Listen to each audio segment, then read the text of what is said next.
பார்க்கணும். அந்த பக்கம்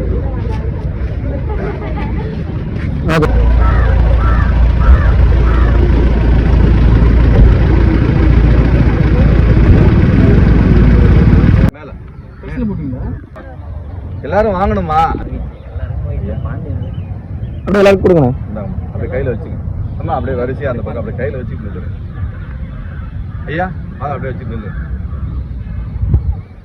கிருஷ்ணா கிருஷ்ணா ஓடி கிருஷ்ணா கிருஷ்ணா அடிவாங்க சித்தப்பா பார்க்க போற விக்ரம் அடி ஐயா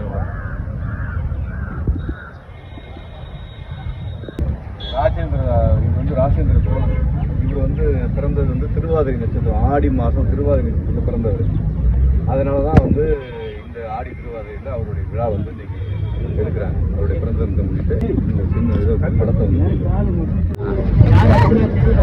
அரியலூர் மாவட்டத்தில் வந்து தலைநகராக கொண்டு மாமன்னர் ராஜேந்திர சோழன் தெற்காசியாவே தன் கொடையின் கீழ் வந்து ஆட்சி செஞ்சவர். அப்பேற்பட்டவருடைய புகழை நிலைநாட்டுவதற்காக பிரதமர் மோடி அவர்கள் இங்கே வருகை தந்த போது அவருக்கு வானுயர சிலை எழுப்புவோம் என்று சொல்லியிருந்தார்கள். அந்த சிலை எழுப்புவதற்கு கடந்த வாரத்திலே அதற்கான தேர்வு குழு வந்து பார்த்தாங்க. அது விரைவாக வந்து அவருக்கு சிலை எழுப்ப வேண்டும் என்று கேட்டுக்கொள்கிறோம். அதே போன்று இவர்களையெல்லாம் வளர்த்தெடுத்த செம்பியன் மாதேவி பேரரசி, அவங்க தான் வந்து சோழ மாதேவி சோழ பேரரசின்னு சொல்லுவாங்க.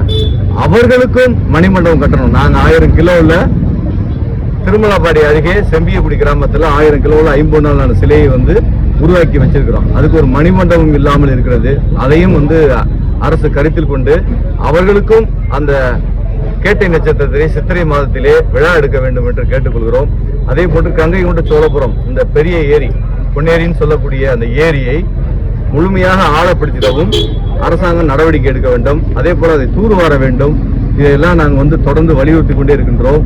அவர் மாமன்னர் ராஜேந்திர சோழன் அவர்களுக்கு மணிமண்டபம் கட்டி அவருடைய வரலாற்று ஆவணங்களை எல்லாம் நூலகம் வடிவிலே மக்களுக்கு புரிகிற வகையிலே செய்ய வேண்டும். அதே போன்று கடல் கொண்ட மன்னன் அப்படின்னு சொன்னா கடற்படை மூலமா தான் அந்த உலகத்தையே அவர் ஆட்சி செஞ்சிருக்கிறார். அந்த கப்பலையும் வந்து நம்ம வந்து காட்சிப்படுத்த வேண்டும் என்று தொடர்ந்து கோரிக்கை வைத்துக் கொண்டே இருக்கின்றோம். அரசாங்கம் செய்ய வேண்டும் என்று கேட்டுக்கொள்கிறோம். வரலாறு மீட்பு குழு ஒருங்கிணைப்பாளர் தங்க சண்முக சுந்தரம்.